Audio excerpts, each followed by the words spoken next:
Hello, I'm Dr. Jun Ruiz, the Programs and Advocacy Officer of the Augusto P. Sarmiento Cancer Institute at the Medical City. February has been declared as the National Cancer Awareness by the Department of Health. In celebration of this campaign, the Cancer Institute is holding a podcast, Let's Talk About Cancer, to cover 3 of the 5 most common cancer among Filipinos on February 26 at 10 a.m. streaming via Facebook Live. Top-notch physicians will join us as resource persons, and they are Dr. Pierce Cao for breast cancer, Dr. Enrique Ian Lorenzo for prostate cancer, and Dr. Keats Delusum for colorectal cancer. I would like to invite everyone to watch this important podcast where you will learn a lot in fighting and preventing cancer. Mark your calendar.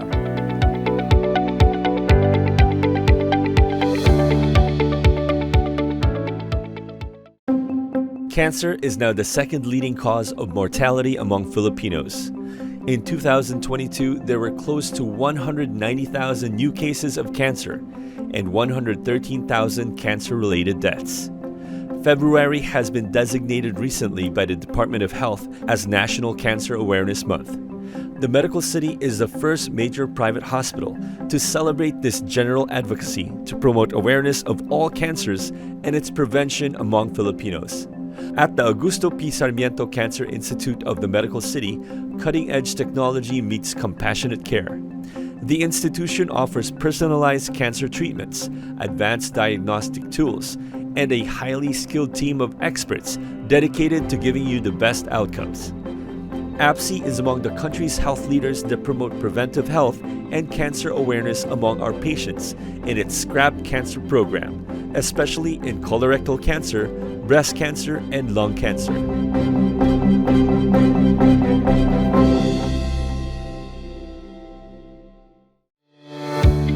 Today's host, Dr. Jun Ruiz, is the Programs and Advocacy Officer of the Cancer Institute of the Medical City. He is a Philippine and American board-certified gastroenterologist and the lead for colon cancer screening at the Medical City. He has been instrumental in advancing educational patient awareness campaigns on colorectal cancer screening for Filipino patients. As a patient advocate, he has represented TMC as the authority promoting colorectal cancer screening on several television and radio programs over the years, and moderated symposiums on important gastrointestinal diseases. Ladies and gentlemen, please welcome Dr. Jun R. Ruiz.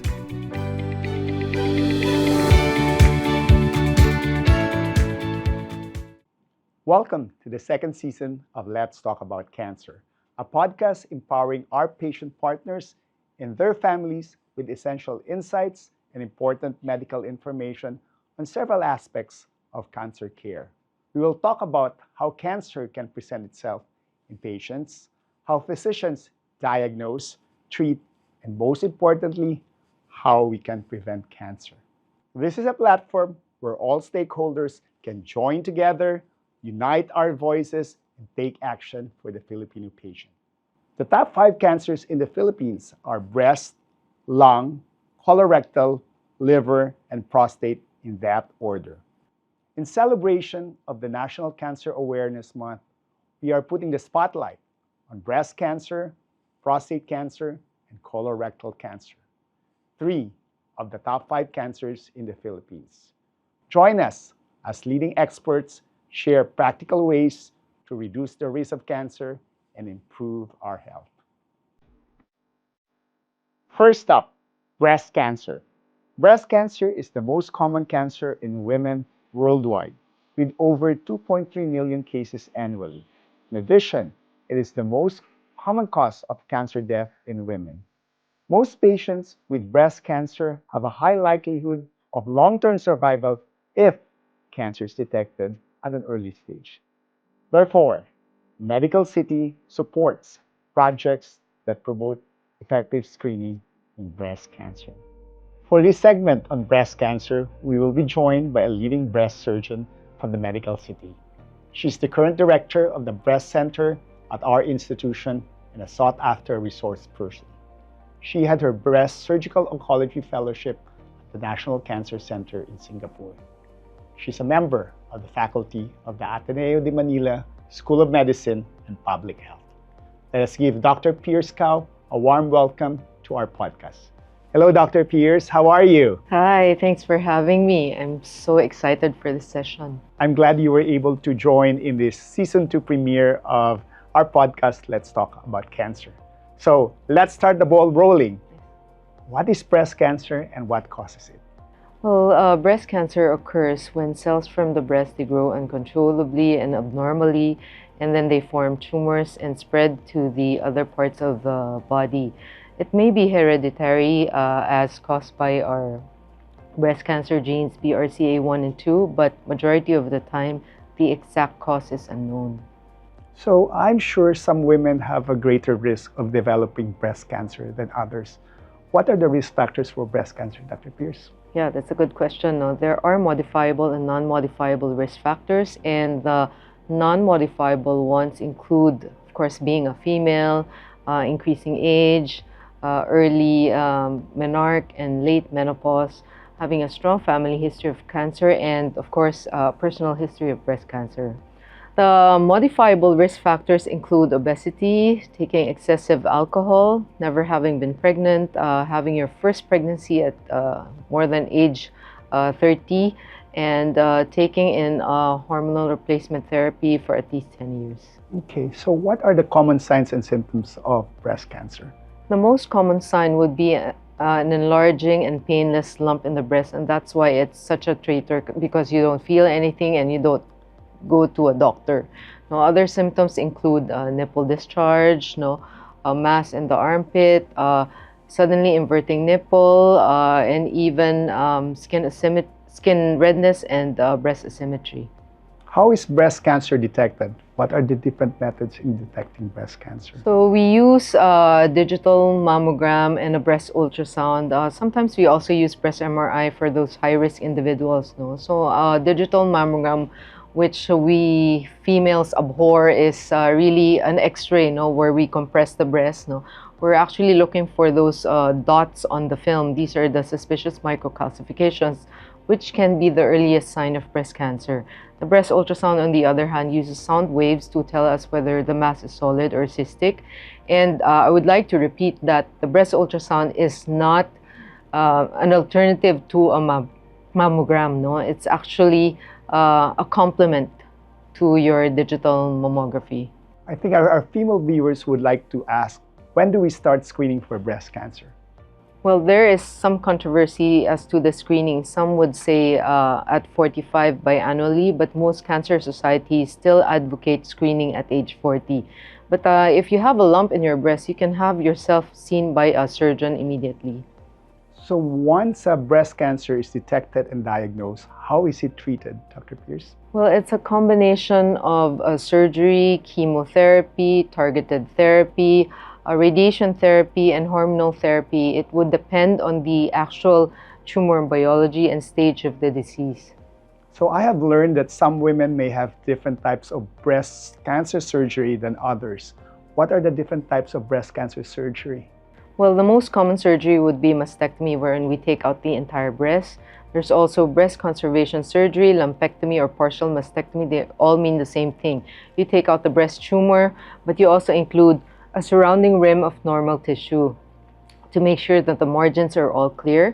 Of course, we also have mastectomies with reconstruction, wherein you take out the breast, but you also make a new breast for the patient. You can use your belly fat, so it's like essentially a tummy tuck, and then you mobilize it, dissect, and you put it in the skin envelope, so you end up with a tummy tuck as well as a new breast. That's favorite among patients. But if you can't use your belly fat, we can also use an implant. So there is some bonus with that surgery. Yes, exactly. So after surgery, where does chemotherapy come in and how does it work? Usually chemotherapy will be given, if needed, it will be given a month after surgery, and it's usually it's an intravenous drug given in combination, and it's supposed to kill off all of the remaining cells that may be circulating in our body, and it's usually given every 3 weeks. And the most common side effects would be nausea, vomiting, loss of appetite, and hair loss. And the combination of drugs that will be given would be best advised by your medical oncologist, no? The best combination and the duration, depending on your specific type of breast cancer. Okay, for our final question here is, how do we prevent breast cancer? Dr. Pierce? That's the million-dollar question. No, there is no prevention. Unlike cervical cancer, there is a vaccine. For breast cancer, unfortunately, we still do not have one. So early detection is really the key. So we should do screening. Thank you very much, Dr. Pierce, for Thank all you. those informative Thank you. discussion that we have for this segment. And we are so fortunate to have you on the show. And I'm sure all the female viewers and the men appreciate all the learnings. Let us fight breast cancer, and I recommend all the women at risk to undergo screening. Dr. Pierce will join us later in the Q&A, and we will be right back after this break. Get ready as we start our engines to deliver the quality healthcare that you deserve. The Medical City Augusto P. Sarmiento Cancer Institute is set to drive early cancer detection through our Wheels of Hope. Equipped with a new digital mammography, the Hope Mobi Clinic is ready to reach and extend our service to our patients and community partners. Continuously moving forward. That's the Medical City way. Second stop, prostate cancer. The first segment was primarily for the women. This time, it's for the men out there.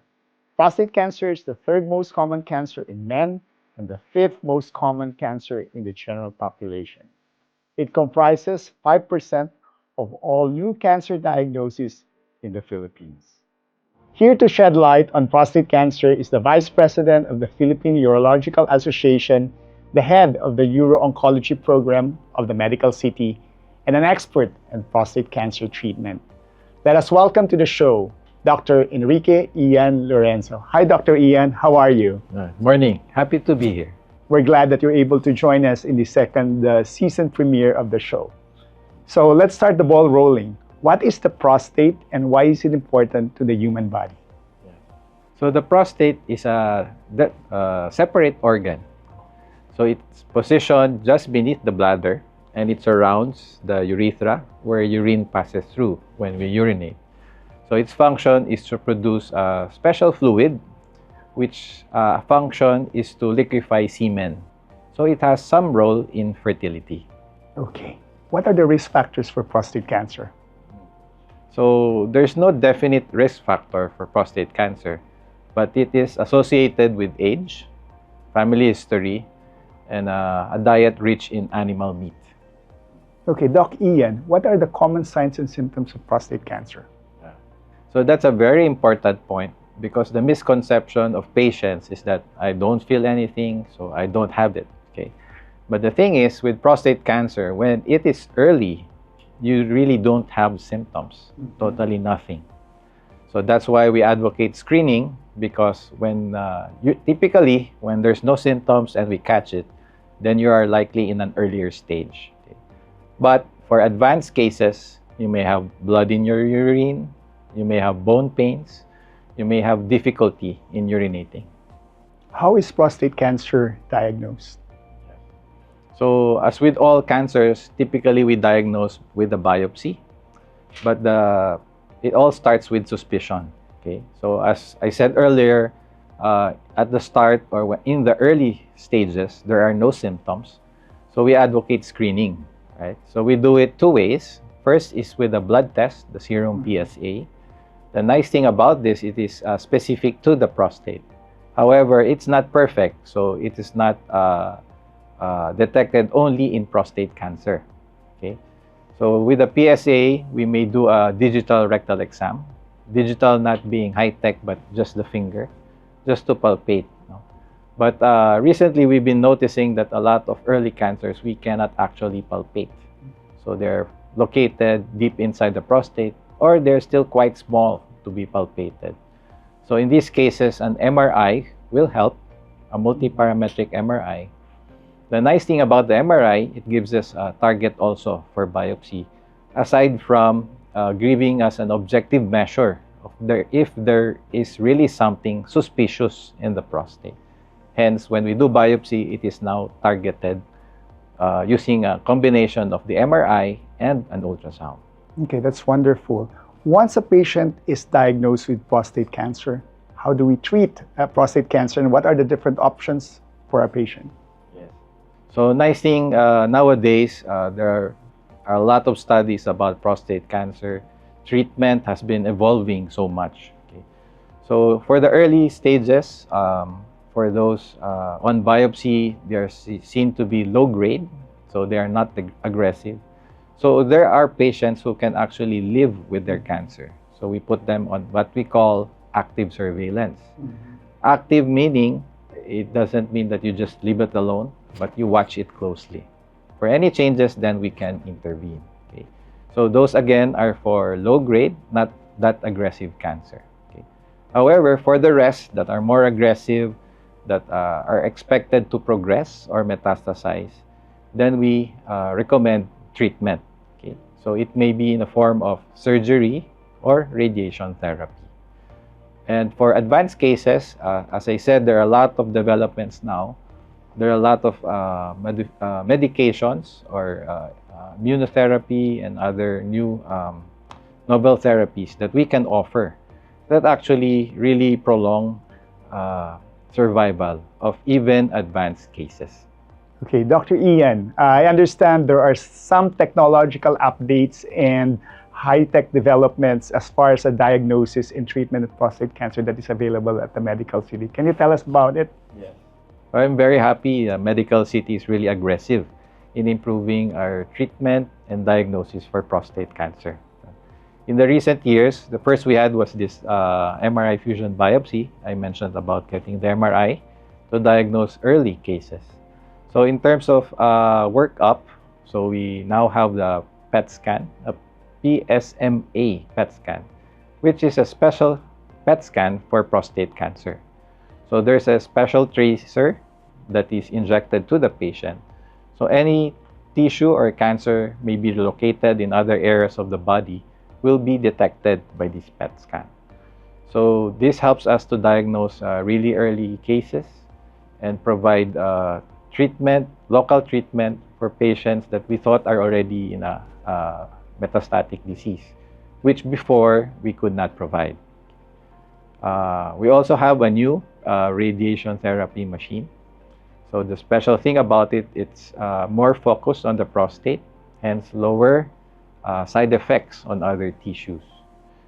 Third, we have a special machine to treat those who have advanced disease. It's a lutetium-based treatment. The nice thing about it, it can attack cancer cells even in other parts of the body. Okay? It's like a focused radiation therapy. So the special substance is injected in the body through the veins, and then it will attack directly on the cells of the prostate cancer. The final question for this segment is, can prostate cancer be prevented? Dr. Ian? So that's a common question for patients and especially Filipinos. Unfortunately, it cannot really be prevented. There's no concrete study to say that it can be prevented. In Facebook, a lot of things are coming out saying that it prevents, but data for these things are very small or absent, in fact. First of all, I forgot to mention earlier, the genetics matters. So if you have a family, a relative, first-degree relative, father, uncle, grandparent, sibling who has prostate cancer, so you have a higher risk. So you have to get screened earlier. Okay. As a preventive measure, they've done studies on populations who have low incidence of prostate cancer. They looked at their diet, their lifestyle. So what they found out is that patients or people who have a high intake of soya, green tea, not much on animal meat, and those who take a lot of lycopene. This lycopene is found rich in tomatoes, especially the cooked ones. Okay? So you can do these changes in your diet to help lessen the risk, but not totally prevent prostate cancer. Thank you very much, Dr. Ian, for all those informative discussion. We are so fortunate to have you. I know you guested on our first season when we had that episode on prostate cancer, and you're back again. So To our bros, kuyas, papas, titos, and lolos, let's have ourselves checked for prostate cancer and see one of our urologists at the Medical City. Dr. Ian will join us later in the Q&A, and we'll be right back after this break. The chemotherapy unit of the Medical City provides compassionate care and advanced treatments to support your journey to recovery. Our outpatient chemotherapy unit offers private rooms focused on your comfort and safety. Each room is designed to accommodate a companion for your support and regularly cleaned to maintain a safe environment, helping to make your chemotherapy experience as comfortable as possible. Our experienced team of board-certified oncologists and skilled nurses brings both expertise and compassion to every treatment. Focused on designed chemotherapy pharmacy, including biological fridge to ensure sterility and safety of pharmacist and medication. We offer a comprehensive range of treatments, from chemotherapy to hormonal, immunotherapy, and targeted therapies, all tailored to your individual needs with the latest technology and personalized care. At the Medical City, we're more than just a healthcare provider. We'll navigate this journey together with hope and confidence.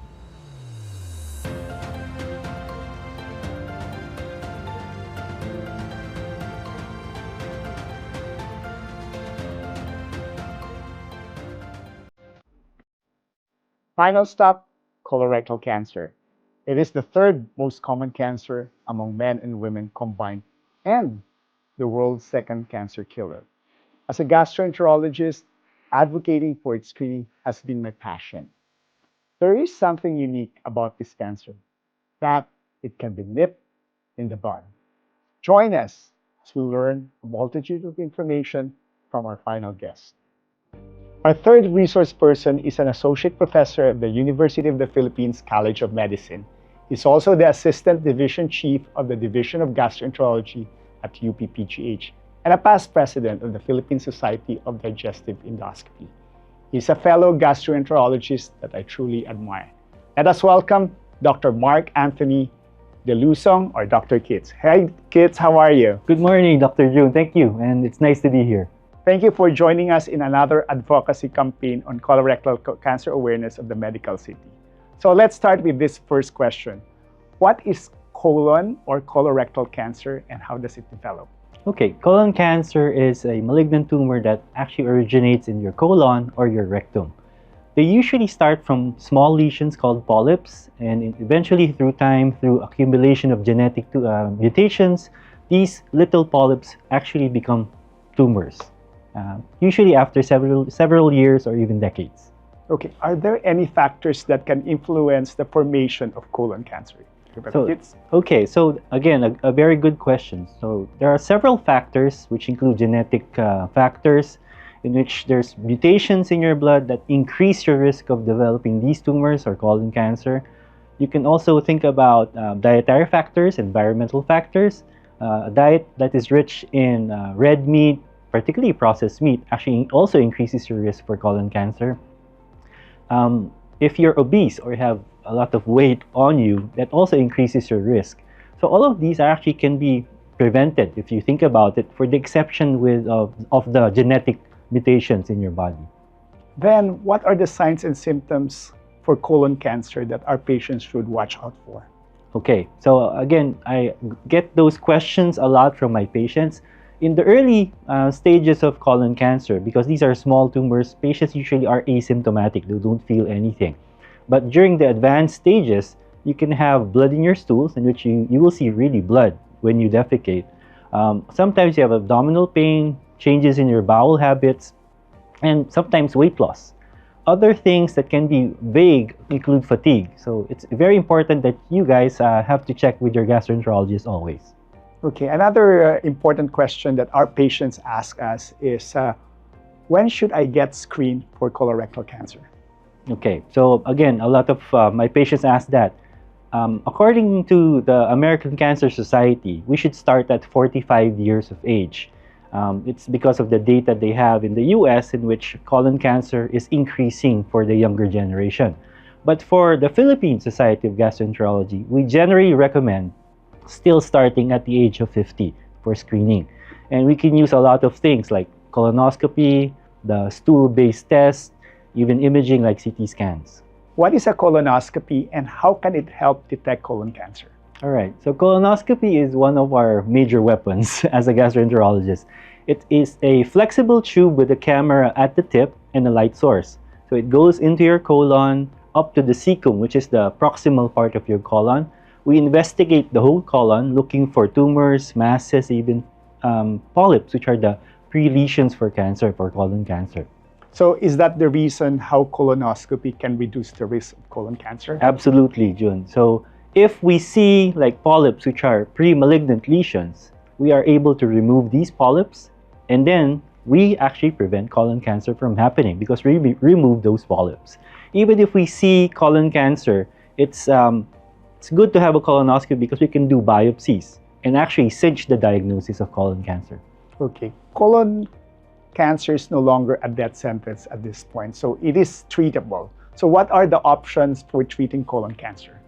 So colon cancer is absolutely treatable, but as the stage becomes more advanced, then it becomes more difficult. But in general, stage 1 to 2 are generally treated with surgery, so resection. Stage 3 is a combination usually of surgery and chemotherapy, and stage 4 is usually chemotherapy because it's at the advanced stages and it's usually for palliation.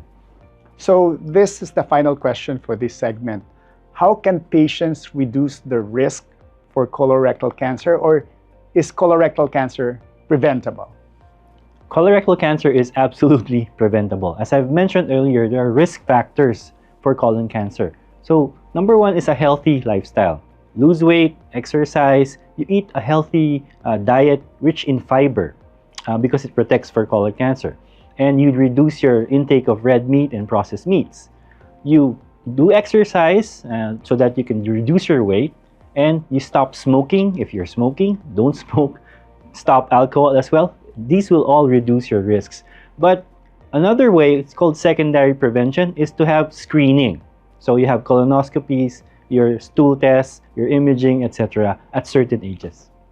Thank you very much, Dr. Kiss, for articulating everything that our patient partners need to know about colon cancer awareness. It's always a pleasure that you're a part of this campaign activities for colon cancer awareness and also part of the section of gastroenterology here at the Medical City. Dr. Kitts will join us later in the Q&A, which will be in a few minutes from now. We will be right back after this important reminder, very appropriate for the month of March. Colorectal cancer is preventable, treatable, and beatable.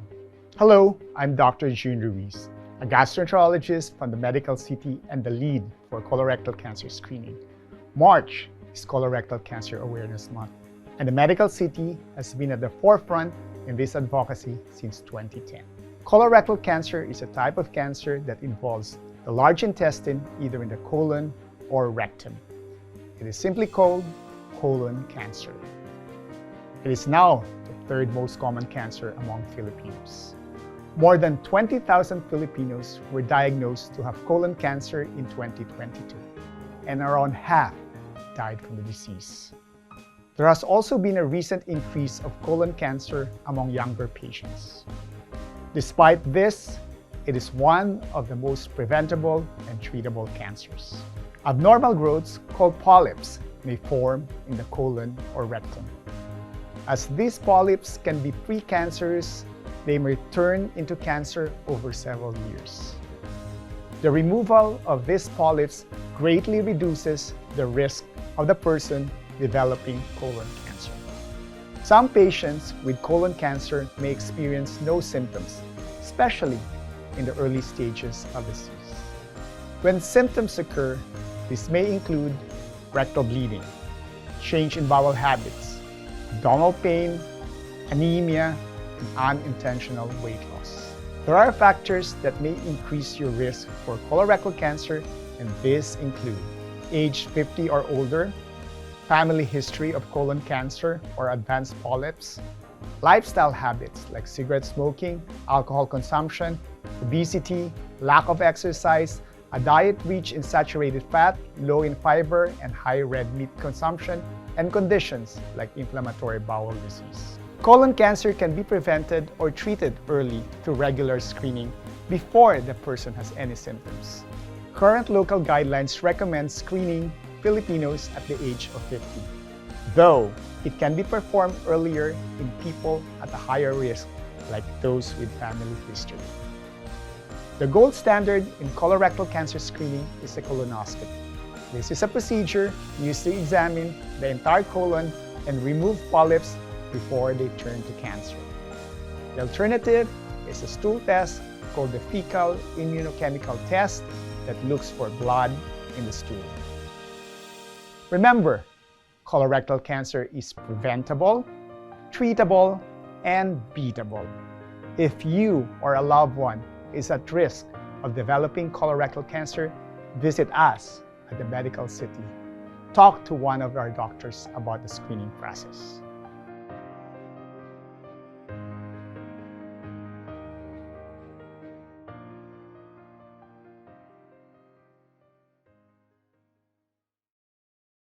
Our viewers, our patients, and our friends to our podcast, Let's Talk About Cancer Season 2. We are now in the Q&A session live from the Medical City, and this is in celebration of the National Cancer Awareness Month. Last year, we had a summit entitled Closing the Gaps in Cancer Care with guests like Dr. Eric Tayag from the Department of Health and Ginebra San Miguel star player L.A. Tenorio. This year, we have this star-studded podcast.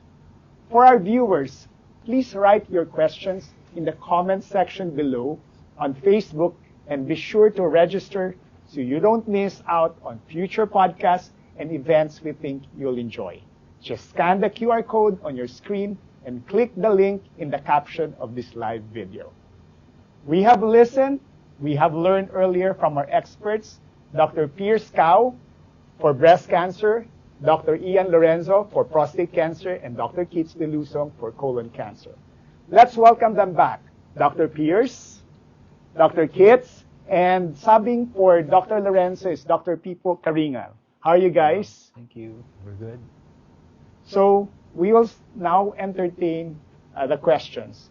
And I think to start with, we'll start this session with a blast. So we have a pulmonologist and the congresswoman of the 4th District of Pampanga to ask the first question. She is a strong supporter of our advocacy, and as a matter of fact, she made a video endorsing this podcast. Thank you very much for this so much love. Let us welcome Congresswoman and Dr. Ana York Bondok. Hello, I'm Dr. Ana York Bondok, and my question is regarding the treatment of breast cancer. Kasi po, yung mommy ko died of breast cancer and also my first cousin. So, ano po ang recommended po yung surgical treatment for early breast cancer? Should it be lumpectomy or breast-conserving surgery na mas rin-recommenda po sa US? Pero dito po sa Pilipinas, mas marami pong nagre-recommend ng mastectomy. So, ano po ba ang mas effective para sa dun sa may maaga po at maliit na bukol na maagapan pa po na surgery? What's the recurrence rate? And meron bang mas magandang cure rate of one versus the other? So, my question is, what would you recommend? Lumpectomy and breast conservation or mastectomy? Thanks and good morning. Thank you, Dr. Ana, for your questions. Dr. Ana's question is really very important for women who are diagnosed with breast cancer early, and a lot of them are concerned with aesthetic appearance post-surgery. Dr. Pierce, what are your thoughts on Dr. Ana's question? Yeah, thank you for that question. No? Actually, partial mastectomy or lumpectomy and mastectomy, they're both equally effective for early breast cancer patients, and that's why we want to get it early so we can offer breast conservation. Of course, the factors here in the Philippines, I think it's part of our culture kasi a lot of women just prefer to do mastectomy. I'd like to think that all breast surgeons would offer all of these options, no? Whether you want to do partial mastectomy, you want to do total mastectomy, or you want to even do a mastectomy with reconstruction. However, because of our innate culture that we want everything that has cancer removed, I think even if we offer all of these options, the patients would preferentially want to do a total mastectomy themselves. In addition to that, if you do a partial mastectomy, it's required that you do a radiation therapy afterwards. So I think that would also entail additional costs. So that's a consideration for some of our patients. I mean, we are in a third world country, so cost will always be a factor. So in short, partial mastectomy and mastectomy, they're both equally effective. But of course, if the tumor is already very large, we have no choice but to do a total mastectomy. But for early breast cancers, we can offer both, as long as the patient is amenable to doing radiation treatment after partial mastectomy. Just a follow-up question on that. Are we seeing or observing that maybe more younger women would be preferring lumpectomy compared to radical mastectomy, or it's just a thought maybe since there could be a generation gap as far as priorities are concerned among female patients? That would be the general thought, but I see like 60-year-olds doing reconstruction. I think it's a matter of preference and how you feel about yourself, whether you're okay with having your entire breast gone, or they really want to have something to replace the breast that is deceased. It's a matter of self-esteem, how you look at yourself. Thank you, Dr. Pierce, and thank you, Dr. Ana, for your question, and shout out for being one of our strongest and loudest supporters. For our next question, we have someone who is a former basketball player from the PBA, and he has played for one of the league's most popular teams, Pure Foods. He is a 4-time PBA champion and a 10 times PBA All-Star. He's also a basketball coach. Let's welcome our friend, the bullet himself, Mr. Dindo Pomarin. Hi, Doc. Hello, everyone. Okay naman ako. Thank you for inviting me to this cancer program. I have 2 questions on prostate cancer. My first question is, as the prostate gland is involved in fertility and sexual functions, does having prostate cancer or being treated affect the functions of prostate gland in men's health? In localized prostate cancer, what is preferred treatment? Surgery or radiation treatment? What are the complications? Once again, thank you very much for inviting me to this important activity. Dr. Jun, more power to you and your program. Thank you, Mr. Dindo Pomarin, for joining us in this podcast. We are so fortunate to have celebrity friends who are united with us in this advocacy. Dr. Pipo, how do you want to answer the questions of Dindo Pomarin, considering this is probably a lot of our male patients are very curious if it will affect their sexual health? Okay. If you recall from what Dr. Lorenzo mentioned earlier, the prostate gland is there to provide nutrients or the fluid where the sperm cells swim in, right? So at the earlier stages of prostate cancer, most probably there will be not much effect on the fertility or the functions of the prostate itself. But as the cancer progresses, of course, when the cancer progresses, it might involve structures that are important in the fertility of males, like the seminal vesicles. That's a common site where prostate cancer can encroach. And that particular structure stores the sperms. And if cancer already encroaches on structures like that, fertility will be a problem. That's why in patients diagnosed with prostate cancer, it's very important to talk about fertility, how we can preserve the sperm for those patients who are still interested, to still have a family or have kids in the future. So that's how prostate cancer can affect the functions of the prostate itself and the fertility of males. So for the second question, I think the second question of Mr. Pomarin is how is surgery and brachytherapy or radiation therapy different, no, in treating prostate cancer? At the earlier stages of prostate cancer, surgery and brachytherapy or even external beam radiation therapy have the same overall survival rates or even prostate cancer specific survival. At the earlier stages, they are all the same, but as the cancer progresses to more aggressive types, the success of brachytherapy or radiotherapy is less than surgery. So surgery might be the better option as the cancer progresses. So just a follow-up question. So in whether surgery or radiation, as far as the patients being treated, which will have a bigger impact on sexual health for men? Same. They have different side effect profiles. No? Number one, if we talk about surgery, we remove the entire prostate together with the seminal vesicle. So that renders the patient really impotent already. No? While in radiation therapy or brachytherapy, the radiation itself can affect the other organs surrounding or very near the prostate. So it can still cause the impotence that surgery will that surgery can cause. Okay. Thank you, Dr. Pipo, and thank you, Mr. Dindo Pomaren, for that very interesting question. So our final celebrity who will be asking a question for our top-notch doctors is a broadcaster of ABS-CBN and Radio 630, a professional host, and one of our friends from the media.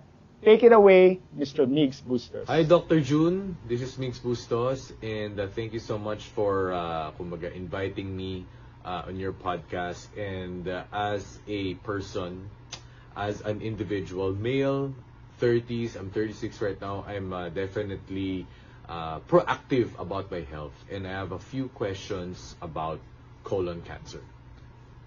My first question would be, I am in my 30s, I'm 36, I'm generally active, but then I'm very much aware, or kumbaga, I'm very much not worried, but really, thinking really about my health, overall health, but specifically for colon cancer. I do not have any risk factors naman that I know of. But syempre sa lifestyle, sa kinakain, sa ginagawa natin every day, but are we at risk, especially at this age, for colon cancer?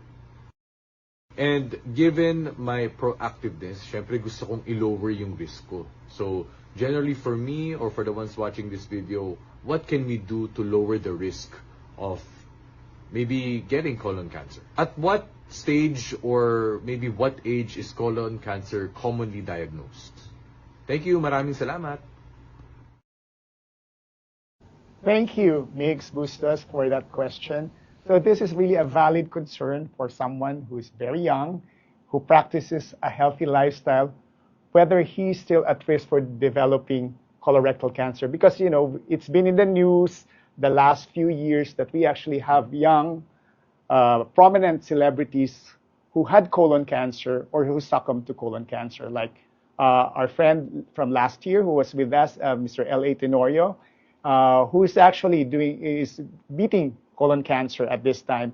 And unfortunately, we also have Chadwick Boseman, the Black Panther himself. He was diagnosed to have colon cancer 5 years earlier before his death. So with this rise in the number of young people having colon cancer, which actually we call this early onset colon cancer, what would be your advice, Dr. Kitts, on the question of Migs? Thank you, Mix, for your question. It's actually a common question from my patients as well. So there are 3 questions. The first one is, what are the risks of colon cancer, how to prevent colon cancer, and what age is colon cancer most commonly found? So I'll start with the last question because it's easier to explain. So usually we see cancers above 50 years of age, and that's why we peg that to screen our patients at 50 and above. And it's the theory is that it's an accumulation of genetic mutations in our body, from the environment, from our blood, from our genes, from everything that we do, and up to a point in our age that becomes 50 years old. So in terms of the risk factors, as Migs has mentioned, family history is a big part. If you have first degree relatives who have colon cancer, if you have genetic disorders that give you that risk for polyp formation, eventually that can turn into colon cancer, obviously that will increase your risk for colon cancer. But for environmental causes that MIGS might use to prevent colon cancer, so one is what he's doing, a healthy lifestyle. So stop smoking, stop drinking, eat lots of vegetables, because we associated eating meat, particularly processed meat, in increasing your risk for colon cancer. So if you avoid those things, you might decrease your risk for colon cancer. Other things that you can do is to exercise, be active, as again Migs has mentioned, because obesity is again associated with colon cancer. So we have to exercise and burn calories as well. Okay. As far as maybe I'll ask a follow-up question on that. Can you probably explain why I know some of our patients, they like to ask Dr. Google, right? And they may have heard that in America, the start of screening starts at age 45, while in the Philippines, it's still at the age 50. Can you cite as far as the differences in the basis for this start of screening process for colorectal cancer for kids? All right, that's a good question, because again, our audience might be Googling again why in America it's 45, why in Philippines it's 50. Because in America, the American Cancer Society, based on their studies in the US, have shown that colon cancer actually is increasing in ages as early as 40 to 45. And that's why they were thinking we should prevent these colon cancer incidences. In the past, 20, 30 years ago, it was 50. So now it's 45. So they're asking that we should treat or screen patients earlier. But in the Philippines, because we lack that data, we don't have that solid evidence to see that we have also the same age in which there's an increase in colon cancer. We still stick with 50 for now. But for me, as early as 40, 45, as long as you get screened, that's fine. So get screened, because if it is preventable. If you find polyps, we remove them, then you won't have colon cancer. And I think what is also important is once patient starts developing symptoms, they need to go to their doctor immediately. Yeah, that's a good point, because if you have symptoms, it might be too late. So even without symptoms, have yourself screened. And you did mention earlier that having a colon cancer at an early stage may have no symptoms. So it is really important to start screening when you reach the age at risk. Yes. Okay. Thank you, Dr. Kitts, and thank you, Migs. I will see you next month for another interesting discussion on the air. So at this point, we will be entertaining questions from our Facebook followers. And let me start with, this is from attorney Cynthia Ruiz. Hello, Cynthia. How long after a colonoscopy procedure do you need another one? Dr. Kitts? Okay, another good question. So, Ms. Ruiz, it depends on the findings of your colonoscopy. So if your colonoscopy is normal and you don't have any family history of colon cancer, then your next colonoscopy can be as long as 10 years. That's very good, right? But if you have findings of polyps, and the polyps are what we call dangerous polyps, villus adenomas, then you might need a colonoscopy much earlier, like in 2 to 3 years. So again, it depends on the findings of your colonoscopy. So you have to talk to your endoscopist about it. Okay, thank you, Dr. Kitts. So the most important factors are basically what are the findings on the colonoscopy, and number 2, what is your family risk or personal risk? Because if you had a history of colon cancer or a history of colon polyps, then you are at a higher risk than the average population. So our next question is from Mr. Ronald Narciso. Hi, Doc. Is prostate cancer hereditary? Oh, Dr. Pipo? thank you for that question. Yes, definitely. It's hereditary. No? It's one of the risk factors mentioned earlier. Just to reiterate it, age, there are certain races that are predisposed to having prostate cancer, and your genes, or if you have relatives that have prostate cancer, especially if you have a father or a brother, it doubles the risk for you to have prostate cancer. That's why you have to have yourself screened as early as 40 years old if you have a family member who has prostate cancer. Other risk factors, just like the other cancers, diet, smoking, exercise, obesity, they all contribute to having prostate cancer. Thank you, Dr. Pipo. So basically, if you have family history, it increases your risk to develop prostate cancer. But having no family history does not mean you won't develop the cancer. Oh no, there are sporadic cases. Yes, there are sporadic cases. Yeah. Okay, next question is from Cheryl Gonzalez. For breast cancer, my auntie died of breast cancer, and she's the half sister of my mother, since genetics play a role in breast cancer. Are we still at risk in having breast cancer, even half-sister siya ng mother ko? Thank you. The more risky relationship would be the direct one. Like in prostate cancer, you have your mother, your sister. She's still a half-sister, so there's still a little bit of relation. So any patient with a strong family history of breast cancer should still get screened. And even if you don't have a family history, you should still get screened, no? In fact, hereditary breast cancers are only 5% of the time. Majority of breast cancers are actually sporadic. There's no reason for it, and it just happens. So the important thing is just to get screened. Thank you, Dr. Pierce.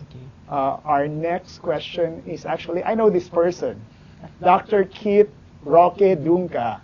Hello, Kit. She's a doctor, so her question's a little bit advanced and technical, and this is for Dr. Kitts. What are the pros and cons of ESD and resection for stages 1 and 2 rectal cancer? So maybe, Dr. Kitts, you can kind of explain to our viewers what ESD is, and what stage 1 and stage 2, since the question is a little bit technical. Dr. Kitts? So again, coming from a doctor, that's why it's a technical question. So let's define first what ESD is. It's endoscopic submucosal dissection. It's a way of removing tumors, polyps, or even masses in the colon just using the colonoscope. So you don't have to do an incision in your abdomen. So in terms of using this for the treatment of stage 1 and stage 2 rectal cancer, we don't use ESD for stage 2 rectal cancer because a stage 2 rectal cancer means it has gone beyond the lining of your colon, beyond the mucosa. For ESD, it's meant to remove the tumor, but you have to leave a little bit of lining in your colon still. So it means if it's beyond the mucosal layers, then even if you remove a little bit of cancer will stay. So it's not good for treating stage 2. For stage 1, it can be used. ESD has been shown to actually be as equal as to surgical resection because you remove the entire lesion, but still it's safer, it's less invasive, and there's less complications. In this case, stage 2 can also be divided into either stage 2A, stage 2B, because some of our tumors have lymph nodes. So if you have lymph nodes, you might need chemotherapy or even radiation. Okay. Thank you, Dr. Kitts. So basically, ESD is primarily either you have an advanced polyp that needs to be removed, which cannot be removed in the usual fashion, or really early localized cancer. Okay. So thank you, Kit, for the question. Now let's go to Marie Lou Domingo. This is a breast cancer question. Can you? Here's it. Okay. For breast cancer, na-diagnose po ako November 2022. Breast cancer at my left breast done. My treatment done at the medical city. This 2025 of January, na-diagnose ako ulit sa right breast. ER and PR positive, HERS negative. My question is, mag-undergo pa ba ako ng chemo, Dr. Pierce? Yeah.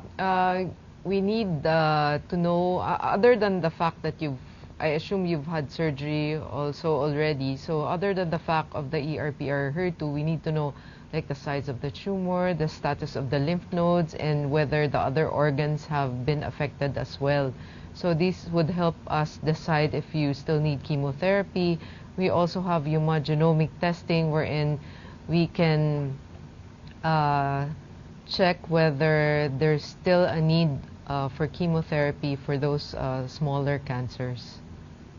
Thank you, Dr. Pierce. Thank you. Another breast cancer question. From Pia Borja.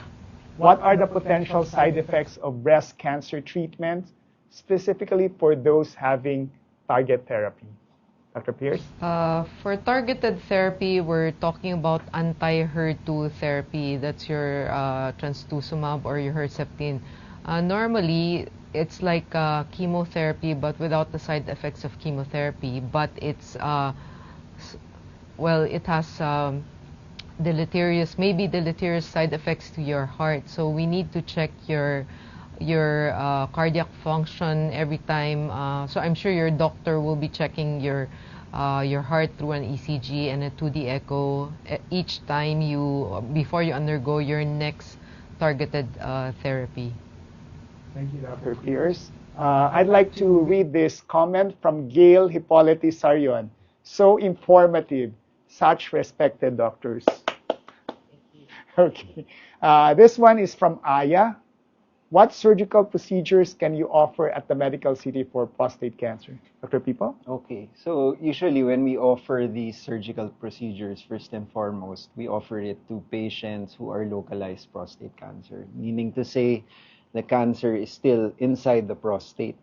So it can still be resected. The cancer can be taken out together with the prostate. So how do we do this? No, First and foremost, we have open surgery, which is being done less and less already, since we already have minimally invasive options such as laparoscopic radical prostatectomies and robotic-assisted radical prostatectomies. Both of those procedures are already being done here at the Medical City. It's been years already. It's been done already. It has been there already. It has been offered to our patients already for such a long time. So in laparoscopic and robotic-assisted radical prostatectomies, these entail very, very small incisions to the abdomen, and through those small incisions, we insert special instruments and a camera. It just depends on, of course, the difference between laparoscopic and robotic is the price, but generally they're the same. They're both minimally invasive, and they offer less hospitalization days in the hospital.